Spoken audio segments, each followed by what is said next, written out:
les 3 petits grains de riz. Les 3 grains de riz. Pas les 3 petits grains de riz, les 3 grains de riz. Alors. Ce matin, a mis un sac de toile brune. Dans ce sac, c'était bien serré. Tous les grains de riz sont apportés au sein de la plaine. Voilà. Alors, et petite sœur Lie est partie en courant pour vendre ce riz. Petite sœur Lie court, mais soudain, un canard sauvage se pose devant elle. Petite sœur Lie, donne-moi du riz. Moi, avec le riz, j'efface les ennuis. Petite sœur Lie ne doit pas gaspiller ce riz. Elle doit le vendre, car ses parents ont besoin d'argent. Mais elle trouve extraordinaire qu'un canard soit capable de tant de bonté. Alors elle ouvre doucement le sac de toile brune, et c'est avec plaisir qu'elle offre une petite poignée de riz à un canard si courageux, si gentil. Et le canard s'envole en lui disant « Merci ». Voilà. À l'entrée de la forêt de bambou, petite sœur Lie court toujours, quand soudain... Moi, avec le riz, je coupe à la maison. Petite sœur Lie trouve formidable qu'un panda soit capable de tant de courage. Papa, tu voulais, maman, allait petite sœur Lie. Alors, elle ouvre une nouvelle fois le sac de toile. Non, c'est papa. Aujourd'hui, c'est papa. Alors, elle ouvre une nouvelle fois le sac de toile et c'est avec joie qu'elle offre une petite poignée de riz à un panda si... Si quoi? Il est comment ce panda? Un panda si... courageux. Et le panda se sauve en lui disant merci. Maman. Petite sœur Lie court au milieu des bambous quand un singe l'interpelle. Écoute Laurette, on fait la vidéo là, faut pas pleurer. Petite sœur Lie, donne-moi du riz. Moi avec le riz, je fabrique des trésors. Petite sœur Lie trouve formidable qu'un singe soit si doué. Alors elle ouvre une nouvelle fois le sac de toile et c'est avec admiration qu'elle offre une petite poignée de riz à un singe aussi adroit. Et le singe se sauve en lui disant merci. Maman, elle peut pas là. Si tu veux, on arrête tout et tu dors tout de suite. Tu préfères ça? Tu veux te coucher? Mais quand petite sœur Lie traverse le pont, le dragon du fleuve bondit en rugissant. Petite sœur Lie, donne-moi du riz ou je t'avale. Petite sœur Lie a tellement peur du dragon qu'elle lui jette une énorme poignée de riz pour qu'il la laisse tranquille. Mais le dragon ne dit pas merci. Vraiment pas du tout. Au contraire, il se fâche de plus belle et il rugit. Petite sœur Lie, tu te moques de moi. Une poignée ne suffit pas. Je veux tout ton riz. Donne-le-moi. Ah non, répond petite sœur Lie. Tu exagères. Ce riz, je dois le vendre au marché. Et petite sœur Lie court de l'autre côté du pont. Le dragon est furieux. Il se dresse pour cacher sa colère. Pour cracher sa colère. Pour cracher sa colère contre petite sœur Lie. Il lance des serpents de flammes qui transforment le ciel en brasier. Il avale l'eau du fleuve et la recrache pour noyer petite sœur Lie. Ouh là là là là là là! L'eau du fleuve monte aux pieds de petite sœur Lie, à ses mollets, à sa taille. Petite sœur Lie est secouée par le courant.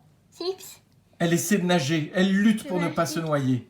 Mais hélas, son sac se déchire. Regarde. Attends Laurette, on lit l'histoire. Et les grains de riz sont emportés par l'eau en furie. Petite sœur Lie s'agrippe à une branche de bambou. Petite sœur Lie a froid. Petite sœur Lie a peur. Petite sœur Lie a tout perdu. Enfin, c'est ce qu'elle croit. C'est ce qu'elle croit. Alors, attends Laurette. Attends. C'est toi qui le tiens, d'accord. Ici, mais moi il faut que je puisse filmer. D'accord.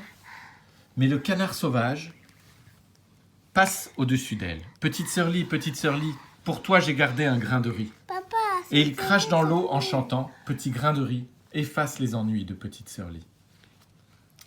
Au contact de l'eau, le grain de riz grossit. Il se transforme en un bateau de nacre. Vite, petite sœur Lie monte dedans. Hélas, petite sœur Lie ne sait pas naviguer. bras vers le dragon qui les jette une énorme paille pour qu'elle la laisse tranquille. Prêt à la croquer. Ouais. Petite sœur Lee a froid. Petite sœur Lee a peur. Petite sœur Lee va mourir. Enfin, c'est ce qu'elle croit. C'est ce qu'elle croit.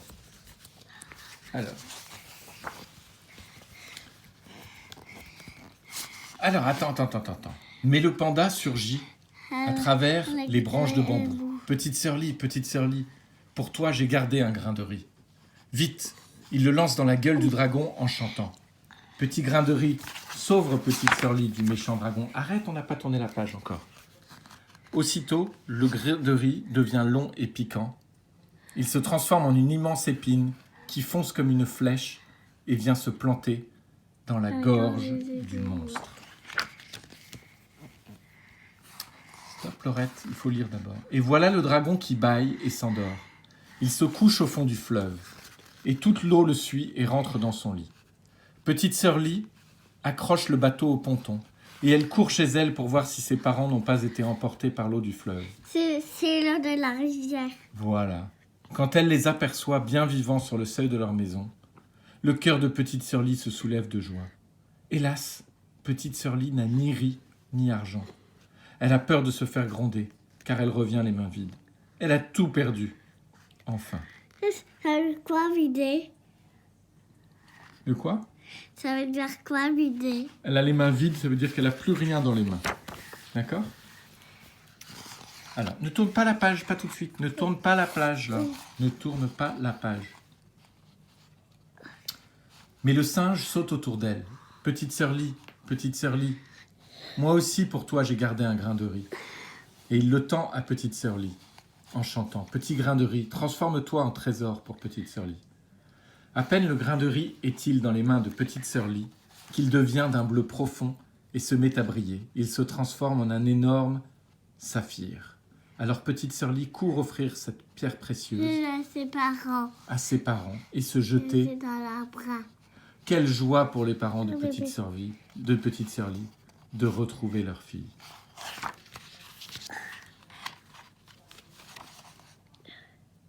Mais aujourd'hui encore, ils n'ont pas vraiment compris comment petite sœur Lee a pu leur rapporter un tel trésor, ni comment, à la place d'un seul sac de riz, ni comment un canard sauvage, un panda et un singe sont devenus ce jour-là ses amis pour la vie.